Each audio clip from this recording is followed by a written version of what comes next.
Hello everyone, this is Fantastic Worlds, welcoming you back to Lovecraft Country and the Secret World Legends, and we've reached 75 subscribers, so as promised, there's the next bonus episode has been unlocked. Now this one is also part of the what was once the DLC side stories missions that was added after the original Secret World came out, and now it's part of the regular game for Secret World Legends. But let's get to it, shall we? Now you all remember the good Orochi security officer Lisa Hugh in their, shall we say, final stand, eternally in this time cycle I'm moving through, just on the verge of being overrun, but never quite being overrun. But she has another mission for us. Come on, there we go. Not that one.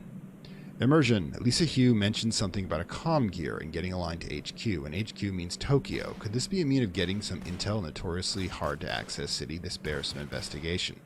Tier 1. There are mysteries in the text. The text forms a game. Are you game? That's ominous. Anyway, so let's see what she has to say. And if you recall, the very beginning of this game was set off by a arcane explosion that sealed off part of Tokyo, and remains a gaping sore in the reality of this universe. But let's see if we can find some information about that before we actually get to Tokyo in the game.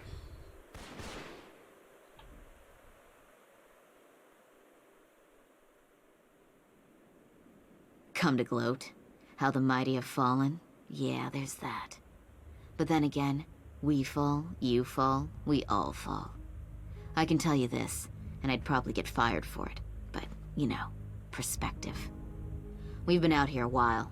Protection detail for the science guys. You've heard about the Prometheus initiative? Them. And I knew something was going on. I knew it. But we're trained to turn a blind eye and focus on the job. We keep the nerds safe.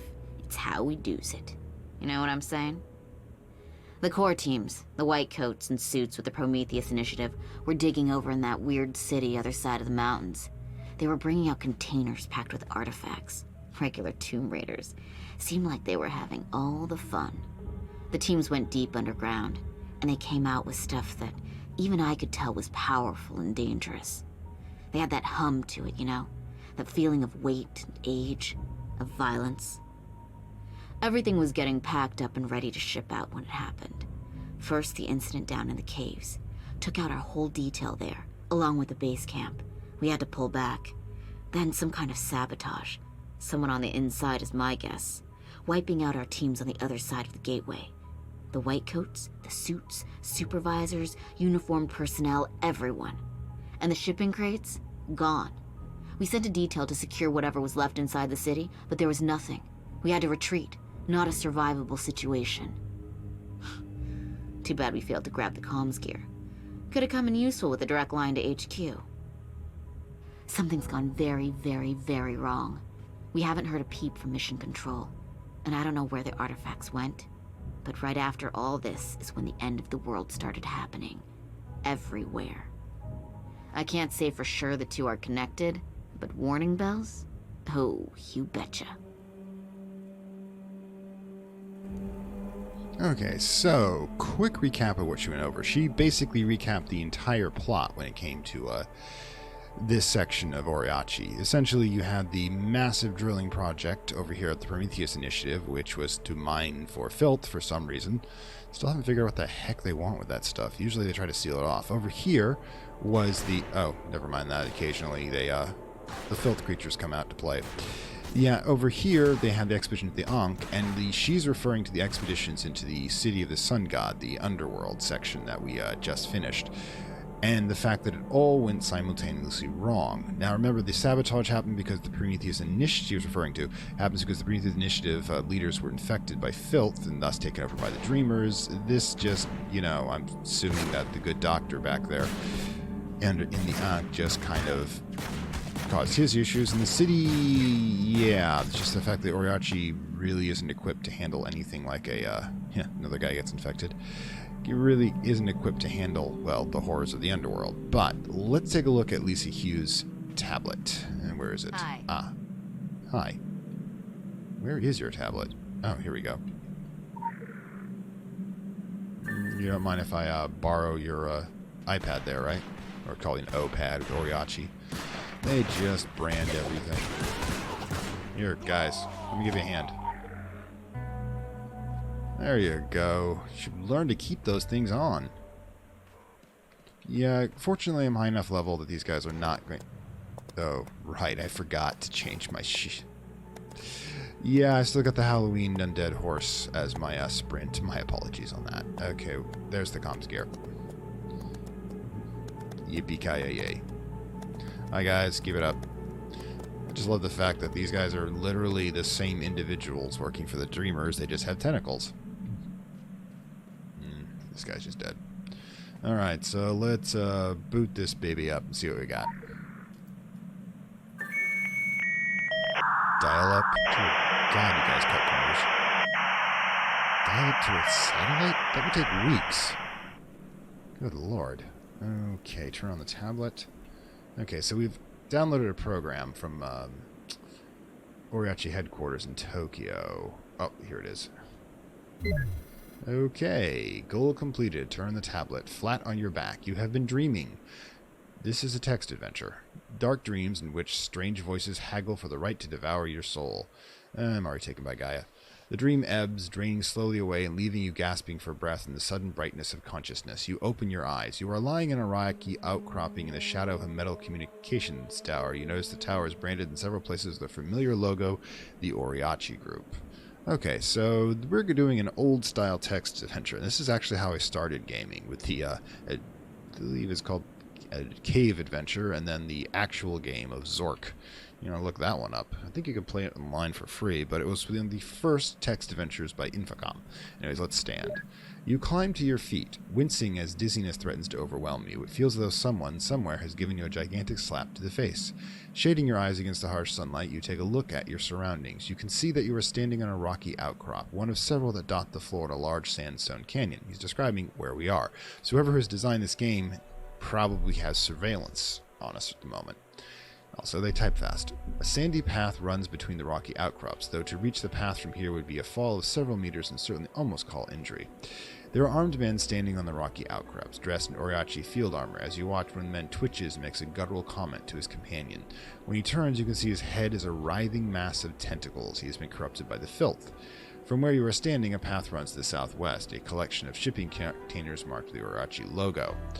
Okay, so we go southwest, if you remember how these old games work. Oops. You are standing amidst some shipping containers marked with the logo of the Orochi Group. This area has obviously been the site of a battle recently. A dead Orochi soldier is slumped against the side of one of the battered containers. Smaller crates are scattered haphazardly along the rocks here. One of them has a keypad that glows softly in the glaring sunlight. From here, the sandy path leads north and south onto the sandy floor of the canyon.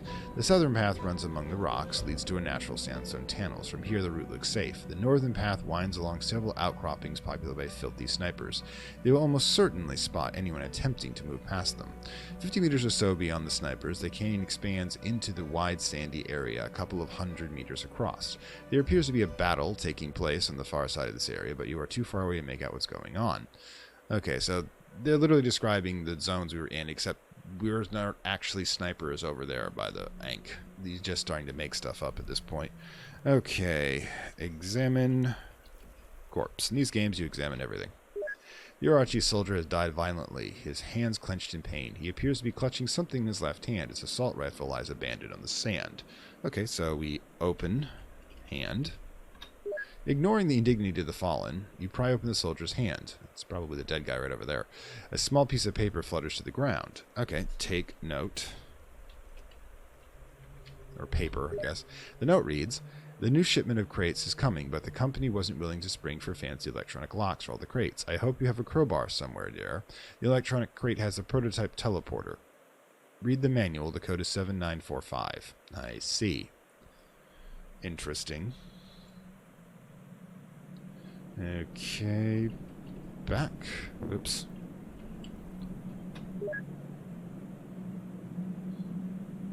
Read note. Oh, what the heck? The problem is this isn't actually a real parser for a text game.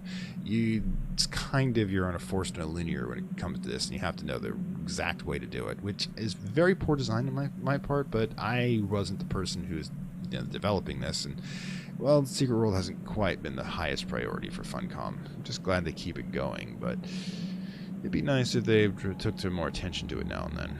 Let's see. Okay, so examine corpse, because we have to go in and out. Now, I actually wrote parser-based games when I was younger, just for funsies, and I think I assisted in some Muse multi-user shared environment games, text games that were based in the Telenet system, which is what came before Internet, which is, yes, I am a fossil. Let's see.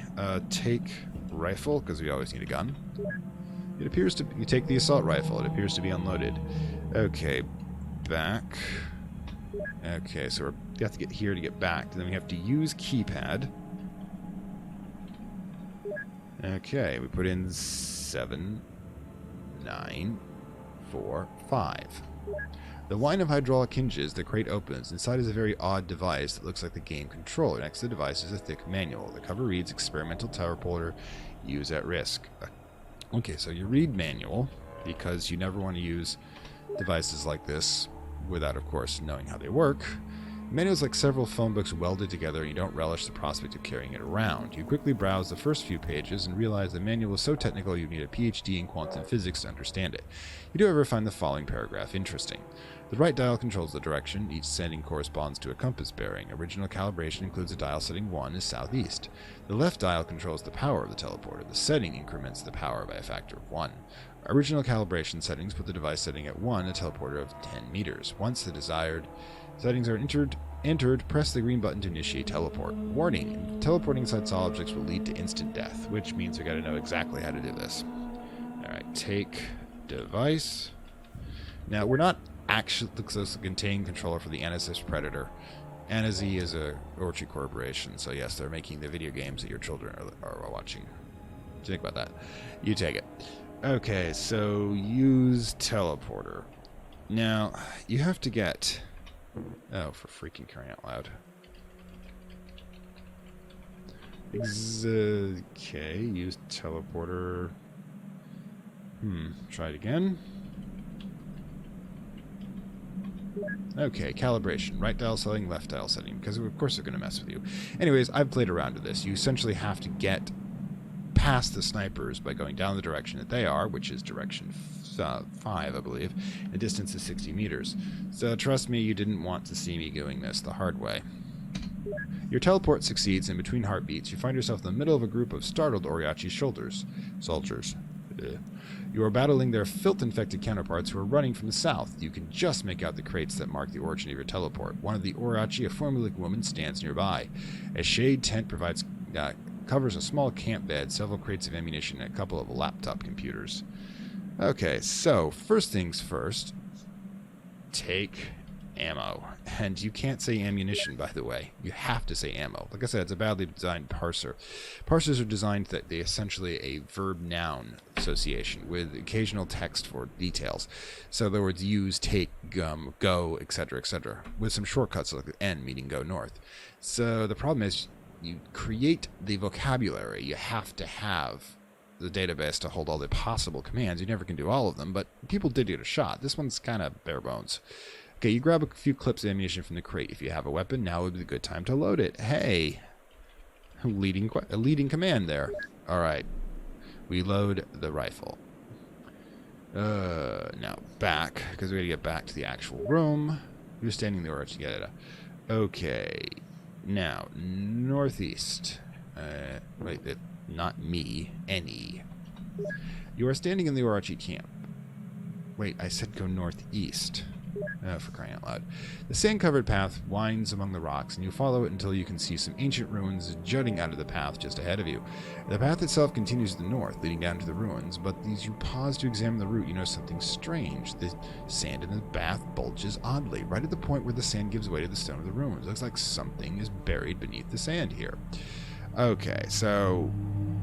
yeah, here's an odd thing. Okay. Yeah, there isn't actually an inventory function, but you do have a weapon. You can't say use rifle because it's actually use loaded rifle, because whoever designed this cut corners. And this is an in-universe complaint, because I do know who designed this, even though it's not yet in the narrative. You fire the assault rifle into the sand, rewarded by a screech of rage as a giant scorpion that is hiding just beneath the surface takes several bullets to the carapace. The creature emerges from the sand, but you are ready for it. You easily kill it. Well, you know. In this game, of course, I can't set things on fire, which is unfortunate. Alright, so north. You are standing on the edge of the sandy pathway. At your feet is the corpse of a giant scorpion. The path leads north into the ruins. It turns sharply to the east. Okay, so despite the fact that... Okay. You enter the ruins, following, turn around to the east and enter the large plaza. As you do, you hear the sound of a helicopter passing over your head.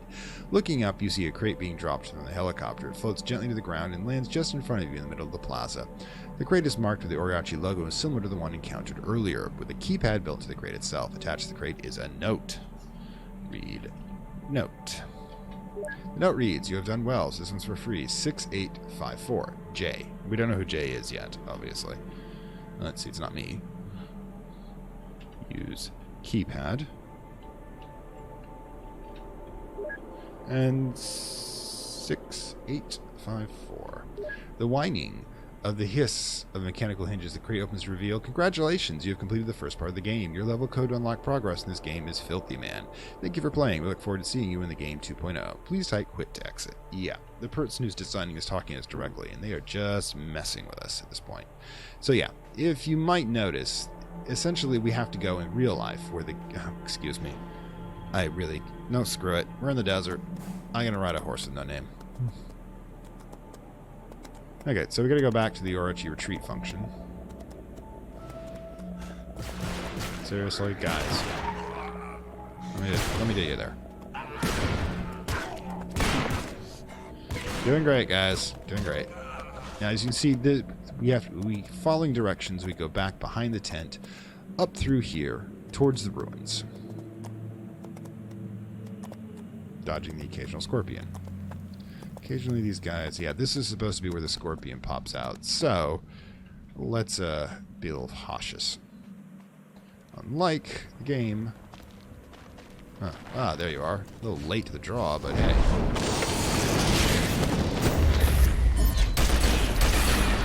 Alright, we're done. Okay, so this is the plaza indicated. And that is the helicopter. Remember, whoever's behind this has access to that helicopter, and if you're wondering where the helicopter came from, I can tell you. Most likely it came from the one that we saw back over there at the compromised Unk expedition. Because remember, there's a helipad, and whoever that is manages to control the filth guys, who obviously have the skills to use it. Anyways, let's go to the Orochi crate. And again, 6854. Yeah, somebody... I like how the fact the shadow's still there, even though the box is gone. Somebody is messing with us, and now we need to... hang on. Let's not compromise somebody else's conversation there. Anyways, let's check out what we got. Now, as you can see, we've got the Game 2.0 Mysterious SD card. Use this item to play Game 2.0 on the tablet PC. Alright, so here we go. Filthy Man is, of course, the password. Sorry, lost sound there for a minute.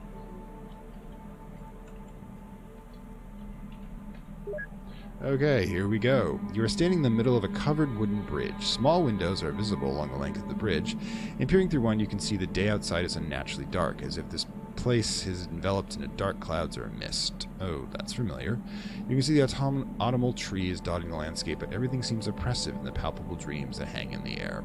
Beneath the bridge, a shallow stream flows downhill, and peering out of the window, you notice a golden glow that seems to come from the stream bed beneath the bridge. You see a small path that can be followed down to reach the riverbed. To the west, you can see the road swings to the left and begins to climb a hill. To the east, you see the signs of civilization, the outskirts of a small town, with their humanoid shapes moving around the area, but the entire place feels eerily silent except for the babbling of the stream that runs beneath the bridge. Okay, first thing first, let's go check out under the bridge. Now, this is going to sound familiar because this is Kingsport. Or technically the Savage Coast. You slip and slide your way down the bank of the stream until you are standing beneath the bridge. You are standing in the vibrant green patch of grass, which is seemingly sprung from the stream bed in deep contrast to the dull gray rocks that surround it. The verdant grass growing in the shallow river water, has acted as a filter for garbage that is thrown to the stream. A baseball glove, a small wind-up robot, and a broomstick all lie tangled in the weeds. Ahead of you, the western face of the bank is a cave entrance, and the golden glow they saw earlier emanates from within. The beehive dangles from the cave entrance. You see large golden bees drifting peacefully in and out of the hive. The river runs to the south and disappears over a set of falls, and the path upstream is blocked by a fallen tree. Okay, so let's enter a cave, because that's always where the adventure is. As soon as you attempt to enter the cave, the beehive begins to boil with furious motion. You step backwards in alarm as thousands of bees emerge from the hive. Remember, we're not a guy and bee in this game, and form a solid wall against the cave entrance. On the golden wall, the bees shift and dance, maneuvering their black gold patterns into an intricate position until the picture emerges among the pattern of black and gold. Is the image of a young girl. As you watch in astonishment as the mouth opens and the bee face begins to speak in the altered pitch of 1,000 humming bees. This is not a place for the uninitiated, remember. The girl says, firmly peering at you. The expression changes. Hundreds of bees make minute positional adjustments. The girl suddenly thinks possible. Oh, is this a game? The girl. I have theories about what the girl is. Remember, if we're going to destroy the world and bring it over, Gaia has to be replaced by a new version. I thought so, but it's a bit like the one John showed me. Jay. Let's see. She looks around. Ah, yes. I'm the Oracle again. Okay. Oh, I remember. I can help you only if you answer this riddle. Are you ready for the riddle? Sure. Hit it. Two men came from Kingsmouth town with a mind to watch the show, and by the entrance one sat down, the other south did go. Now, these two men were much alike, yet not as close as brothers. They shared the first within their names, but nothing of the others. One's last was for a frontiersman, the other's for a beast. The cowboy, not the Indian. My ears await the feast. Okay, that's Boone. Because remember, Boone and John Wolfe are the two previous agents of Gaia that came to Kingsmouth to unfortunately fail in trying to stop the evil from coming out, which means that we had to come in and clean it up. But yes, the girl smiles. A man who knows how to put people in the right path. That's John Boone. In return for your words, I offer a fistful of power. Go up and take the past west. The town is not safe in these dark times. With that, the image disintegrates and a section of the swarm separates itself from the group, buzzing towards you. They hold your you hold your hand out to stop them, and then watch in amazement as they form a moving gauntlet surround your hands and lower arm. You are now carrying a fistful of bees, which might be a reference to the Clint Eastwood film Fistful of Dollars. Okay. Up. Okay, so we're back on the bridge. And they said to go west, we go west. You follow the road west from the bridge, finding that it curves to the south as climbs the hill. As you crest the hill, the road widens to accommodate viewing area complete with picnic benches and telescopes before plunging steeply downwards and swinging west again. You barely have time to view the area when an ursine bear roar shatters stillness. At the far side of the picnic table sits the massive bear, but something is clearly very wrong. Its fur is matted with blood, and a gaping wound exposes the bleached white of its ribcage. Oh yeah, we killed this guy. It's a pain. The eyes are milky white, the eyes of something long dead, and you can see maggots spilling from the wounds on its side. Its back claws trail uselessly behind it as it drags itself toward you, a razor-sharp claws digging relentlessly into the asphalt. Okay, so, not the bees, not the bees. You swing your arm forward and pray the bees know what to do. They do. With an audible hum, the bees surge forward as one fly. Need an editor, John. Flies into the gaping hole where the rib cage of the bear still shows. At first there is nothing. The bear continues advancing, but a golden glow begins to emanate from the gaping wound, and the sound of buzzing grows louder and louder. The bear slows, then stops, its entire body vibrating to the sound of buzzing. Then it simply disintegrates as whatever foul agency that was keeping its corpse dissipates.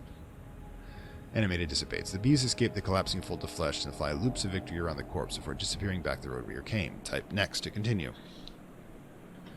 Like I said, this is pretty much on rails. You are standing at a lookout point on the top of a hill. There is a small viewing area here with a few evenly spaced telescopes. One telescope points east, the other southeast, and the third faces south. The vantage point, you can see some kind of school or university to the south, an amusement park to the southeast, and houses you glimpsed earlier from the bridge to the east. In the far distance, a lighthouse swings its lonely light across the landscape. You can only surmise that you are on a coastline somewhere. There are some picnic tables nearby, what appears to be the desiccated corpse of a family on the ground nearby. Yeah. The road runs to the west, bending around the hill and disappearing from sight. The remains of a large zombie bear are putrefying on the road. Okay, so we'll use the southeast telescope. Oops, misspelled southeast. Southeast. Okay. The lens of the front of the telescope is broken, and as you move it, it rattles. You investigate the lens socket and discover the source of the rattling, a small clockwork key. You pocket the key. Okay, use south telescope. You focus the telescope on the buildings, which you think you detect movement, but within it is impossible to move the telescope for long to confirm it. You are just pulling away and you notice the carpet in one of the hallways bears the name of location Innsmouth Academy 1798. Seems like a nice enough place. Well, it is, minus the, overrun by golems and ghosts. Usually I go back there and just run through the scenarios, because I kind of like the voice acting in that and those missions. West. You are standing in a car park next to the two-story building that obviously serves as the local fishing shop. The sign up front of the store reads, Red's Bait and Tackle. A large green bin is pressed up against the wall of the shop. A large fence separates the property from the forest behind it, and you are grateful because the half-glimpses shape in the murky woods send shivers of horror running down your spine. In the car park there's a wigwam, a pickup truck, and a sedan. Both cars have custom plates. The truck is labeled Tomahawk and the sedan is Powwow. Ugh.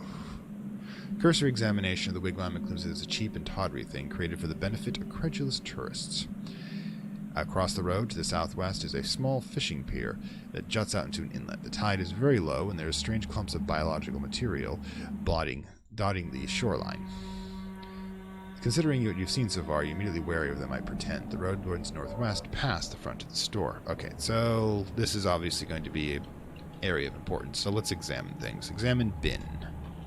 Rummaging around the bin, you can see several meters of fishing line, several sinkers, and a couple of bent hooks. Okay, cool, let's take some stuff.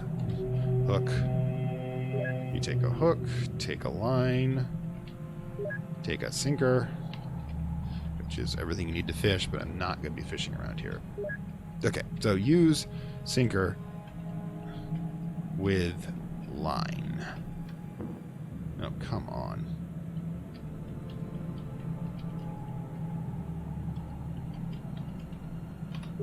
Okay, that's not what I told you to do. Use weighted line, because again, I can't use an inventory function. Oh, for crying out loud. Here is I'm supposed to move to the front of the shop to be able to do so, because otherwise it messes up the thing. Again, the parser on this is pretty poorly running. Okay, sinker and line. Okay, so yeah, hang on. I'll read that because here we go. Oh, for crying out loud. Use weighted line and hook. Keep wanting to treat this like a real game. Okay, so you create a sinker to the fishing line, create a weighted fishing line. Use prepared line. Yeah.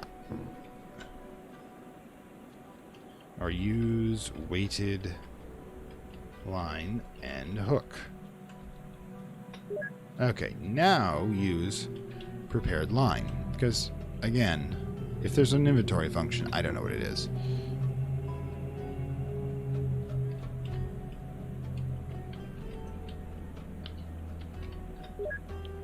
Okay, so you created a weighted fishing line. Use weighted line and hook.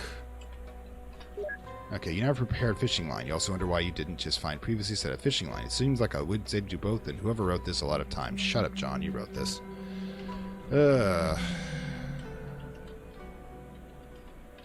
we go. Can't even have a space between the compound word here.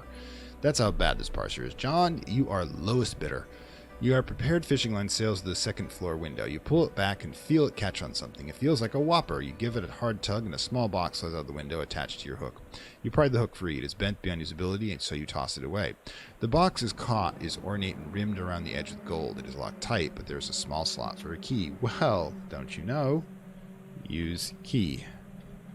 Oh, for crying out loud. Use box and key. You would figure the game would tell you no that you could use a key for. You're prepared. Seriously? Frustrating. You insert the clockwork key into the little box and it turns an audible click. The lid of the box opens and you see there's a combined music box and jewelry box. Most of the pieces are plastic imitation, but there's a key hidden in among the paraphernalia. You take the key. Use key and door. Because I guess that's why you can't just say use key. There's 2 times you use a key. You unlock the door to Red's Bait and Tackle. Enter. The interior of the store is pleasantly lined with Native American paraphernalia, hunting and fishing gear, and general outdoor goods.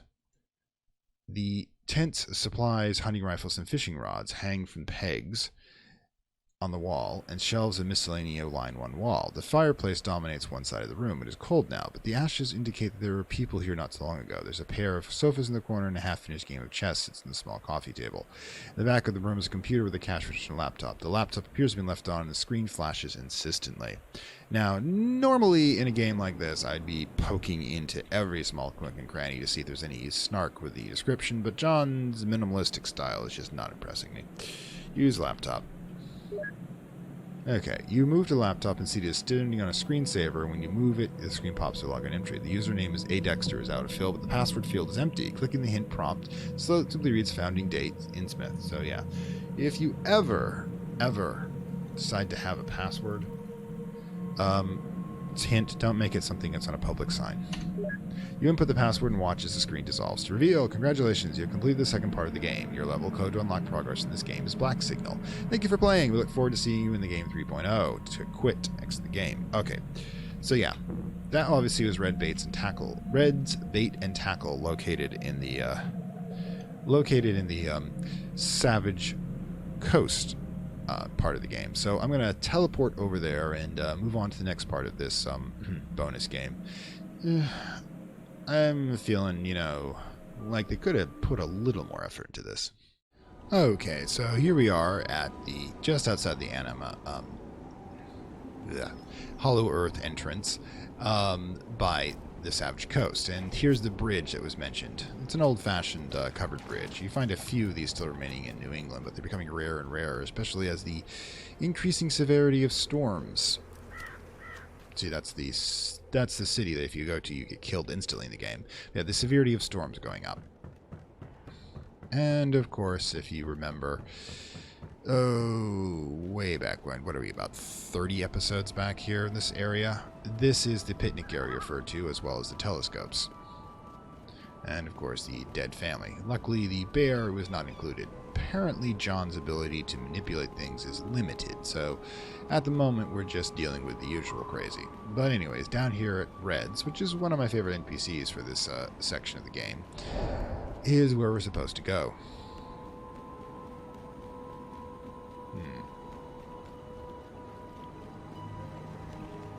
The cheap wigwam, and yes, he correctly had identified powwow and tomahawk. So I guess these better be for just the tourists. Anyway, so here we are back at Red's Bait and Tackle, which everybody's still at. But here's that SD card that we were looking for. Okay, so now that we have it, we're gonna. Excuse me, I can't play this here with that music in the background. It's obnoxious. Let's go some creepy ambience will be fine. Thank you. Lovely view. Anyways. Welcome to the game version 3.0. Please enter your access code, which is Black Signal. Which is a word that will mean something of significance later down the road. A gentle, warming rain is falling, dampening your clothes and hair and sending warm trickles down your face. You feel as if, just a moment ago, you were somewhere else. You shake your head to clear it and look about. You are standing in a dark, narrow alley covered with boxes and plants. Two push bikes are standing against the wall to your right, and to your left a small metal bucket collects the warm rain. West of you, the alley widens into a street, and further down you can see some signs written in Korean. This is South Korea. This is the home of the Dragon faction, which we haven't actually visited yet, because it doesn't really have the need for it. The museum exists in London, and Dragon just don't want to have people visit, so they don't have anything there you really want to see. Which, boring as a own form of protection. You are standing at a small intersection. All around the intersection are small Korean houses surrounded by low stone walls. From this intersection you see roads to the north, south, and west. There's a small alleyway to the east. That's where we came out of. Okay, let's go west. You are standing as west. You know how that works, right? Oh, man. Oh no. Oh god, it's one of those mindless designs where you just simply have the same description and a whole bunch of exits. See, the exits are actually an array, So you just kind of randomly attach them to the building. For the maze, you have the same description, but you just change the array of which doors go to which section. Okay, let's go this way. You are standing in a plaza just off the road. To the north, a large sign proudly declares the Kuma Hotel, a large classy building with a glass front. The doors are closed and secured with a large iron chain, so we're not going that way. Look around, you see these areas used for markets as small stalls are set up around everywhere. Okay, so west. West. You start to walk down the road, but a strange monk appears in front of you, palm outstretched. His face is withered and covered with scars, and his lips have been crudely sewn shut. His eyes bore onto you. You turn and walk away. You want no part of what the man is about. Okay, so east. Okay. Back, I guess. There we go. Okay, east. East. East. Where are we going? South. West is an open-air cafe. You are standing in a small open-air cafe. It's pleasantly little place with umbrellas keeping the rain off the small tables scattered in the small brick courtyard. Perhaps because of the rain, there is not seen anybody around, although one of the tables is a packet of cigarettes on top. Okay, so anything we need to know about gaming is that you take everything. Doesn't matter if it's somebody else's property or you can't use it, you just take everything because it only exists to be taken. They take the packet of cigarettes. You didn't think anyone was going to miss them. Probably not. Alright, so east. Let's see. Let's try south. South. South. West. Oh, you're sitting in an intersection outside a police station. Above the police station, neon lights proudly proclaim the existence of the black hole PC Bang. There are, apparently Korean, there are stairs leading to up to the PC Bang on the left-hand side of the building. The door to the police station is to the south from this intersection of their doors. Okay. So, south. The police station smells of cheap coffee and cigarettes. Flickering fluorescent lights give the room a 3 a.m. glow, and the floor is sticky and covered. I feel like I should be doing this in, like, the noir detective. Flickering fluorescent lights gave the room a 3 a.m. glow, and the floor is sticky and covered in the type of dingy carpets that governments purchase wholesale the whole world round. Several officers are hunched over the laptops and small cubicles, yet there is nobody at the front counter. You do notice access cards claiming PC Black Hole sitting on the counter. The door to the north leads out to the intersection. A man in a towel and jacket and dark blue pants wanders over towards you. He looks you up and down and asks an inquiring question in Korean. Okay, let's talk to the man. That was not noir, that was southern accent. So, sorry. You try your best Korean, but because you don't know any Korean, you say nothing at all. The man does not look impressed. Well, you know, somebody here should be able to speak. Oh, God, that's very tourist of me. This interesting thing is an old game, Gabriel Knight, where the FMV game, the second one, you try to go to... You're in Germany, but you're playing an American, so there's no translation. If you walk up to people and talk to them like cops, they just hit you with the Reich... Deutsch speak. Oh, gods, I'm terrible. And then you just kind of look there baffled unless you know it in real life. You pull out the packet of cigarettes and the man's eyes light up. He nods, says something gruff, and then heads out into the street, obviously looking to smoke the cigarettes. Alright, so take card, because it was an object. You reached out and casually steal the access card. Achievement unlocked, Master Thief. You... Shut up, John. Okay, so let's head back outside and then go up. You means up. God damn it, John, you're a terrible programmer. You are standing at the intersection outside the police station. Above the police station, neon lights proudly proclaim the existence of the Black Hole PC Bang. I said, up. Top of the stairs, a wooden door blocks your path into the PC Bang. The door is closed. The only way to access it seems to be with an access card. Use card on door. Can't just say use card, because that would be too simple. You are sitting in the PC Bang, awash in the healthy glow of monitors, arcade games, and bingo cold dispenser. The sound of flippers on key fingers. They're not quite that mutated.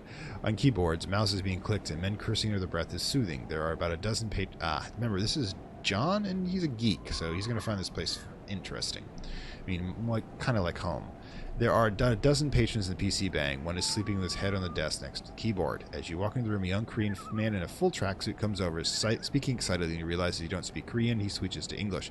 Hey, you just can't come in here. This is my place. I'm the pro. You want to play, you got to show me that you know how. You've got to challenge me.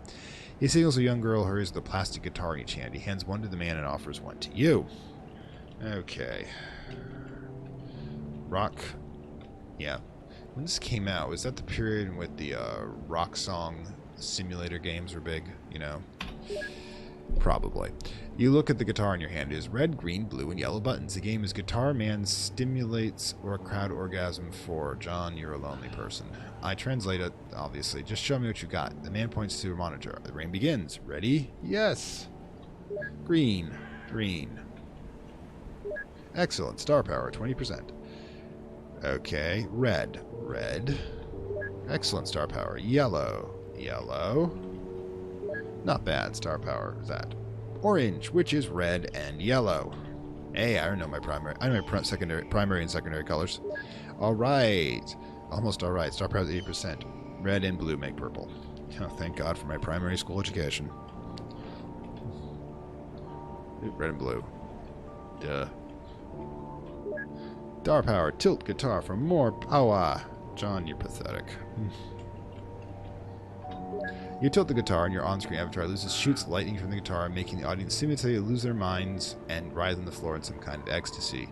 Your Korean friend turns to you. That is good. You are welcome here. Your membership gift is over there. He points to the location between the monitor and the keyboard in the third row of PCs. You move over there and the world seems to dissolve. Congratulations. You've completed the second part of the game. Yada yada. The consoles? I don't know what the word means. Thank you for playing. Look forward to seeing you again. And you seem to have forgotten to tell me to quit. Okay, so that's it. We're going to have to head over to South Korea, the home of the dragon, which haven't hit before, so it's going to be kind of just zipping through unfamiliar territory, because I'm not going to do a full scan of it right now. I've got to catch up with my interludes, and that's on the list of them. But for the moment, I will just pop over for this part of the game. Welcome to Seoul. As you can see, the entrance here is a bit more formal than the pit in the warehouse that we have in New York, or the subway, but yeah. Oh, hi. I'll just snag this while we're here. Dragon. Yeah, it's just the first one for the dragon. Of course, what I call the B slam poetry. Hi, dude. It's probably blind. Anyway, so yeah, as you can see, this is their idea of what South Korea looks like. I've got to locate where we're supposed to be going. Cool, let's pick these up as we go along.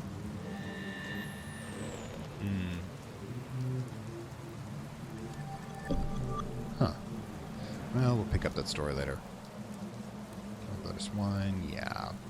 As you can see, it is always rainy in Seoul, which really should be the ambience for, as I like to call it, the London. Because if you think about London, it's always supposed to be raining, and yet, whoops, oh, I'm supposed to follow the sign, so I have to go this way and to the right, I think? Anyways, to find the black hole PC thing, and hi, you're standing out in the rain. There we are, the police station and the PC black hole place we were talked about. So, let's pop, let's grab that while we're here. This is the police station. Hey, we unlocked something. I don't speak Korean, I'm sorry. Yeah, we're unlocking it bit by bit, but it looks like a long story. Oh. That must be yeah, that's the tan jacket guy we're talking about. Man, does he look sloppy. Just doesn't really, give me the sort of respect I think the police should have if they're going to want to try to get people to work with them. They said third row, so 1, 2, 3. Sit chair, no. Aha! The SD card. I can live with this ambience. Actually, let's test it against outside, because I like the sound of the rain. Yeah, I'm okay with that. Anyways, let's play the next portion of the game. Okay, the access code. Oh, I have this written down. Hang on. Could not do this one from memory. The cow... I have to look at what the hell that means. You stumble and blink, and suddenly you're somewhere else. Around you is a marketplace lined with small stalls and vendors selling wares. You can't help but notice that many of the vendors and patrons are less than human. You spot a ghoul selling flesh, a fawn buying vegetables, and slouching off the side is a vampire. The air is gloomy, but offset by strings of colorful lights that overhang the marketplace. This is in London. We've been there for the 2018 Halloween special. You browse the stalls, and most of them are selling knickknacks that are of no use. You really don't want to know what kind of meat the vampire is selling. There's one stall that catches your eye, a lady selling masks and grimoires. There's east to the market and south the alleyway, west is an open square, and east another alley. Okay, so let's examine the stall. You examine the stall where the young woman sits. She smiles, but does not disturb you as you browse. There are several large tribal masks as well as a large pile of occult books. No experts in masks, you guess these come from somewhere in Africa. They are handmade, crafted in a fearsome aspect of some kind of demon. Oh, how white. The occult book are especially intimidating. You leaf quickly through a couple and shudder from the sinister, spider-like writing and inked illustrations. Only one of the books seems to be written in English, the Magwande. You pick it up. Are you interested? I am a student, so I need to practice. That's why I am selling my books. The price is that I get to practice casting a minor geese on you. It might only be temporary, and the effect could be positive or negative. That might make you lucky, for a while it make you dizzy. She smiles again. It's hard to say what happened, to be honest. Do you want to pay the price? Well, do I have a choice? This game is on rails. Geese, by the way, is a compulsion to do something. She draws forth a small scepter and waves it around your head a few times, muttering words under her breath. You feel a chill run through your body, settling your bones, and otherwise nothing at all seems to happen. The girl studies you for a minute and then hands you the book. I don't think it did anything. Let me know if anything interesting happens in the next day or so, and enjoy your book. You move away, clutching your purchase. Okay, so let's go east. You were staying... Oh, wait. Intersection of the maze of alleyways behind the market. A sign on the wall reads, Totes Bridge. The brick wall in this area is filthy with neglect, and a small gutter brims with offal running down the middle of the lane. Offal is, what butchers throw away. Oh, hey, cool. The alley runs north and south. Along the north path, you can see makeshift wooden ramps have been built up to allow people access to rooms and apartments above the alley. To the south, you hear the distant sound of cheering. Oh, cool. Let's see what the south is. You are standing in a large room with a circular wire fence in the center, surrounded by a large pit. Around the edge of the room are market stalls, but the main focus of the room seems to be the pit. Gathered around the fence are dozens of people cheering on the huge television sets above the pit as you see the battles being broadcast from below. Edging your way through the crowd to the edge of the pit, you see a man battling barehanded against some kind of monstrous creature. You stay and watch, otherwise the only exit is north. Okay. Talk man. Cool, why not? Watch. I thought you could talk to him. Never mind. You are standing in a large room with a circular... Oh, for crying out loud. I hate the fact that you can't just bounce back. You have to actually summon yourself back into the area you're already in.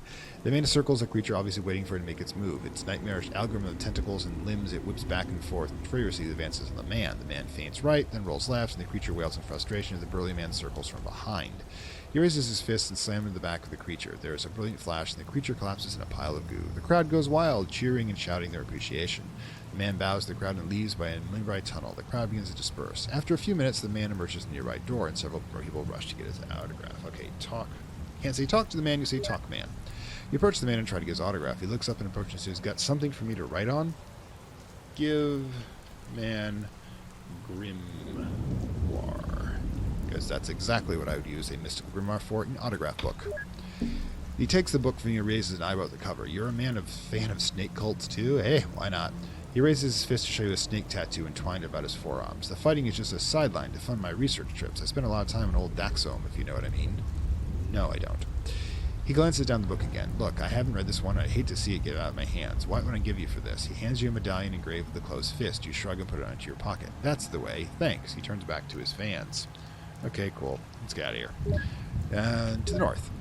You are standing in a dingy alley outside the door of a shop known as the New Model Army. The shop appears to be closed, and lounging around the entrance are several rough-looking men with shaved heads and tattoos on their arms. As you approach, one of them stands and bars your passage on the alley. This alley has a toll, mate. We take pounds and anima shards, cash only.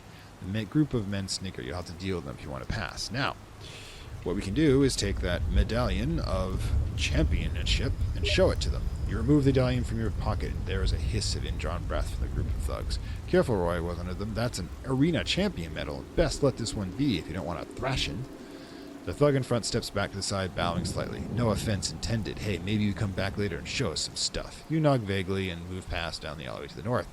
It winds down to the northeast before making a sharp turn down to the southwest. To go northeast.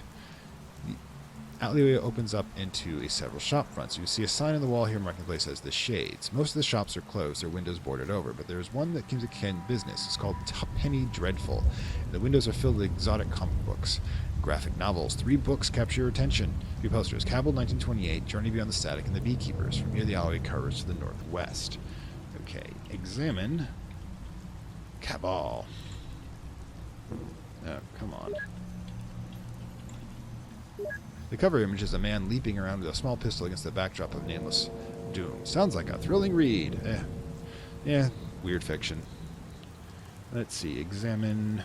Oh, gotta go back to here. Back. Static.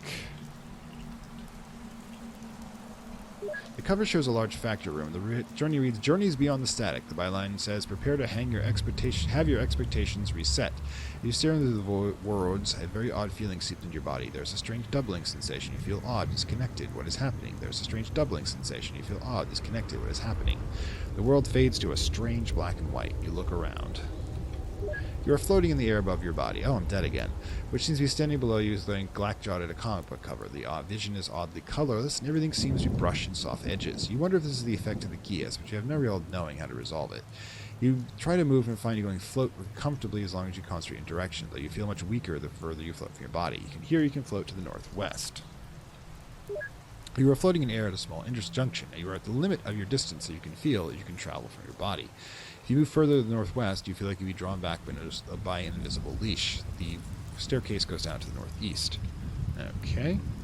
You are floating above some flowing water, which floats to a grate to the north. The southwest is a crate marked with the Orochi logo. Your path to the crate seems clear. Okay, open crate. You float to the crate. There's a wrenching sensation as the Gia ascends, and your body and mind are suddenly occupying the same space again. You pat yourself to make sure everything's in the right place, then reach down and open the crate. The world dissolves around you. Congratulations, you have completed the 4th part. The level code to unlock progress to this section is Tokyo awaits. Thank you for playing. Okay. Alright, so hopefully we're coming on the end of this. There we go. Hopefully we're coming on to the end of this. Let me just get rid of that. And we can get to the end of whatever's at the end of this particular game. Now, we're being jerked around by something at Tokyo, which is messing with us and capable of seeing us in the real world. Well, this world, the secret world. So, the question is why and for what purpose. Anyways, I'm going to pop over to London. Hopefully, this will be the last section of the section. So, see you over on that side. So here we are, jolly old London. Yeah, man, certainly getting the frequent flyers. Well, if you get teleporters route on this one. Anyways, and this is the alley section, minus the thugs, obviously. I like that. The Warlock Stairs. Well, Warlock does not actually mean male witch. It means poisoner. The whole thing is kind of a dig on, shall we say, male witches as being evil. So I tend not to use it myself. Anyway, so this is the alleyway, by the way, that's being referred to. I think. Well, here we are. But yeah, as you notice, it's blocked off. Templars. Well, still way behind on those things. So, how do we get past this? Oh, sorry, that one right there. So, how do we get past this? Well, obviously, we have to go lose our body. I've got to lose my mind here. How did I... Oh, it's this way. I walked right by it without realizing it. Silly me. Anyways, this is that comic shop that was referred to. As you can see, here are the 3... That's a little freak. Oh, grab you. Excuse me, sir. I'm stealing your information. Again, another Templar hit. Anyways. Oh, I can always use more of that. Anyway, so yeah, Journeys Beyond Static here, as well as the Cabal 1928 and the Beekeeper, which I should have checked out. In any case, we can inspect it, and boom, there we go. We are now dead. Again. Oh, I love that little hissing noise, the breathing. London is one of the most haunted places on Earth, but yes, and we can pop right in and we can use the Orochi crate. Okay, so might as well do it here. Love the ambience of Whispering Ghosts, don't you? Boom. Come on. Oh, I have to be alive. Oh, this sucks. Maybe not that way. Let's see if we can find a... Let's see. I guess we have to go back to the park. I can't teleport in my current state, so... Screw you, John. On the other hand, I move kind of fast as a dead person.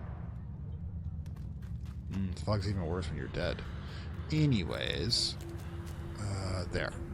Over here. Boom. Didn't want to. Alright, so let's check out the park. Let's do this in the park. Alright, welcome to the game 5.0. Please use your access card. Hang on, let me get that. Access code. Yeah, unfortunately, if I have to go to my notes, the sound turns off in this one. So, hey. Tokyo awaits. You are standing in a long earthen tunnel. The trees and roots grow out from the walls, and the path that slopes gently upwards is coated in grass and flowers. People are walking around the tunnel singingly, and in small groups towards the north. You feel a stranger in your body go in that direction. Behind you is a large glowing portal that shimmers and glows its unearthly light. Okay, so Gartha. Well, no. You're standing in front of a grand statue of a knight. He is kneeling as if to welcome you, and you feel a strong sense of righteousness at being in this place. Above him on the wall is a banner, hands displaying the proud symbol of a winged lion. From here the path turns east and west, although it appears to be directions swing back to the north again. The feeling in your breast urges you to continue onward, though you feel no particular urge to go in either direction. Let's just go east. You're standing in a large room dominated by a large rack of servers. There are people everywhere in this room moving around, inputting codes into various consoles at one of the room and then entering various small rooms that fill the circumference. A man in a pristine white uniform, which is of course the council, approaches you, moving casually as if he doesn't want to draw attention to what he is doing. Psst, hey you, he whispers. He turns to face you and he beckons you to follow him. You move after him and leads you to a shadowy spot between a large column and a server cluster. Listen, I admire what you're doing, but this stuff is awesome in a primitive and retro kind of way. Oh, shut up, John. Don't pat yourself on the back. You'll break your virtual arm. But the Tokyo simulation isn't ready. I don't want to send you in there unless you confirm the code. Can you do that for me? He waits explanation. Tokyo awaits. Again? Copacetic. You're the one then. He withdraws a small device from his pocket and taps a few idle keys. The floor of the feet lights up a brilliant path leading to one of the rooms. Follow the LED light road, he says with super environment. Oh, and don't sweat the scenarios. I got your sig now, so I can totally fake certification if you need it. You have no idea what he's talking about. You should probably follow the path. You are standing in a small circular room. The rooms are lined with strange sensors, circles rimmed with white lights. The door closes behind you with a whisper, and you feel a countdown begin to start. There's a flash of light and... type next. You are standing on the edge of a major four-way intersection. Above you, skyscrapers rear towards the sky, disappearing in the sky above. All around you, the flash of billboards and advertisements flood your senses with light and sound and color. But the city itself is deserted, and you can see no signs of life. A wind blows through the intersection, putting up a cluster of paper and garbage. The place looks devoid. You take a step forward, and the world dissolves. Congratulations, you have completed the 5th part of the game. Your level code unlock progress in this section is the end game. Thank you for playing, and we look forward to seeing you in the end game. Okay, so... well... that is not what I wanted. God, sometimes the controls. Oh, probably my big fingers. So, yeah, that was mercifully brief. And it wants us to head over to the Council of Venice's headquarters in the Sinking City, which is someplace I haven't visited yet either, like Tokyo. Not Tokyo, I haven't visited Tokyo. No, Seoul. Seoul. God, I am so American. So I'm going to port over there and see what we can see, okay? Now, okay, we're back in Gartha, and this is the entrance to the Sunken City, Sunken Library, which is the Venice headquarters of the Council of Venice, obviously. And as you can see by the description, the banner and knight statue are actually right there on the portal's entrance. It's in the hub section over here, but it's a 4th one. A lot of people don't even realize it's here. Hang on. So, welcome to the Sunken Library. As you can see, these are the people that are coming upwards, and this lovely path of roses here, or is this the primrose path? Hi guys, you're guarding the place without guns. Congratulations. Okay, so obviously this area is thick with Mother Earth's energy, which makes sense. The council is supposed to be looking after her, but God, they tend to be incompetent. Oh my God, do you know how bad this is for the books?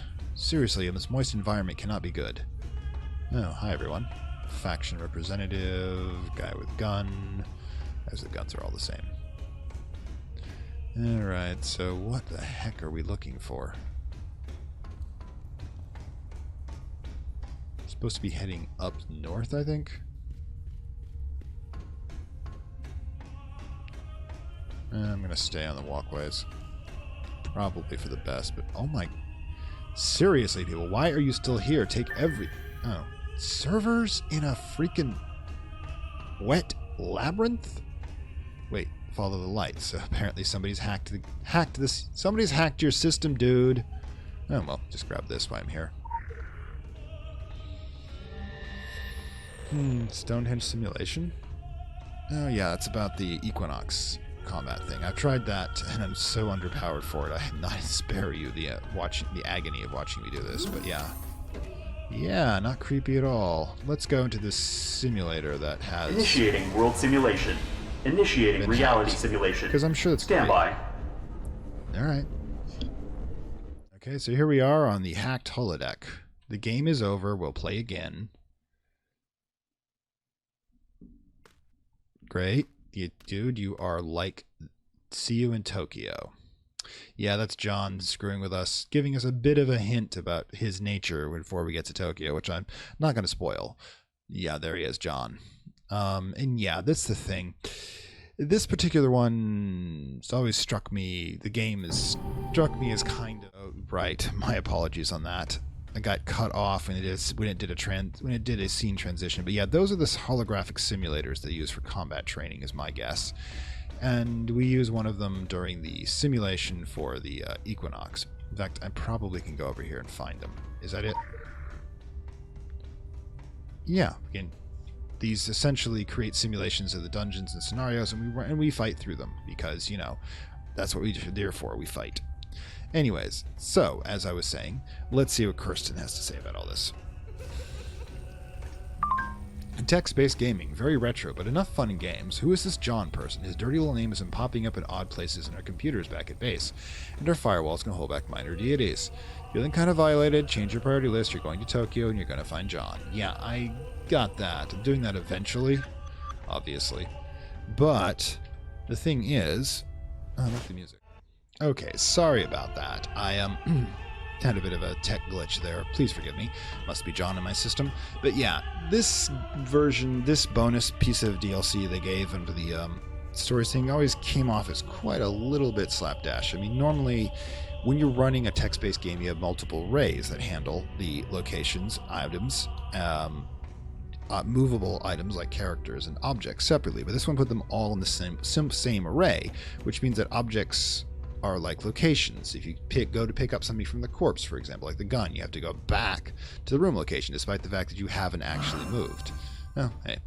So this one, if they're trying to say that John is a bit of a slapdash troll who doesn't really put quality in his work, okay, I can accept that as part of the thing. But as a gaming experience, it really wasn't that much fun because I tried to run it as the first recording as a regular text-based game. Don't mind me, guys.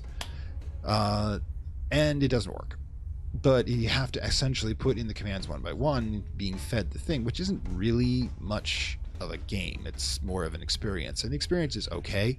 I mean, it did introduce both London and the Sunken Library to you guys, and these will be coming up, of course, in the future parts of the game.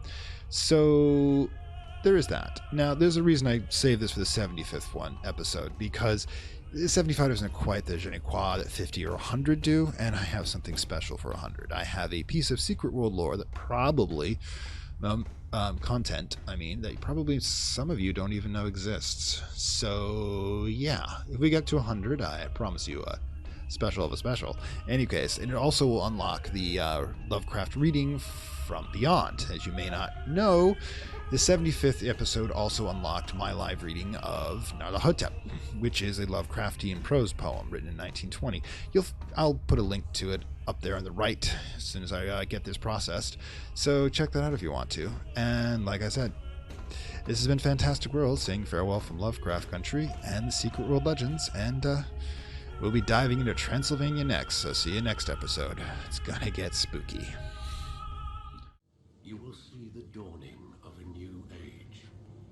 To be a monarch or a beggar. To lose everything or to become a god. To stand with us or against us. The choice is yours.